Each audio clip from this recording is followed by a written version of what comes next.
अनेक वादातून, अनेक संभ्रमातून बाहेर पडत शेवटी आज ICC मेन्स T20 वर्ल्ड कपमध्ये कोलंबो येथे भारत आणि पाकिस्तान यांच्यात महामुकाबला होणार आहे. राजकीय तणाव, बहिष्काराच्या चर्चा आणि शेवटच्या क्षणी घेतलेले निर्णय या सगळ्या पार्श्वभूमीवर हा सामना आता फक्त क्रिकेटपुरता मर्यादित राहिलेला नाही, तर ही प्रतिष्ठेची लढाई बनली आहे. दोन्ही संघ सज्ज झाले असून भारताचा फॉर्म मजबूत आहे, तर पाकिस्तानही सलग विजयांसह आत्मविश्वासाने मैदानात उतरेल असं दिसतंय. आकड्यांमध्ये पाहिलं तर स्पष्टपणे भारत पाकिस्तानच्या पुढे आहे. एकूणच T20 इंटरनॅशनलमध्ये भारताने 13-3 अशी पाकिस्तान विरुद्ध सरशी घेतली आहे. म्हणजेच कागदावर आणि इतिहासात सध्याच्या फॉर्ममध्ये भारत हाच फेवरेट मानला जातो. पण भारत आणि पाकिस्तान हा सामना आकड्यांच्या पलीकडचा आहे.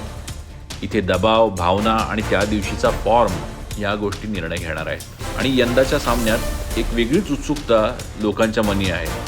म्हणजे मैदानावर खेळ होणारच आहे, पण त्याआधी आणि नंतर भारतीय आणि पाकिस्तानी खेळाडू एकमेकांशी हस्तांदोलन करणार का, याकडे सर्वांचंच लक्ष लागलं आहे. कारण मागील काही स्पर्धांमध्ये खेळाडूंनी हस्तांदोलन टाळल्यामुळे वाद निर्माण झाला होता. आणि यावेळीही पाकिस्तान कर्णधारांनी स्पष्ट केलं आहे की निर्णय भारताच्या खेळाडूंवर अवलंबून आहे.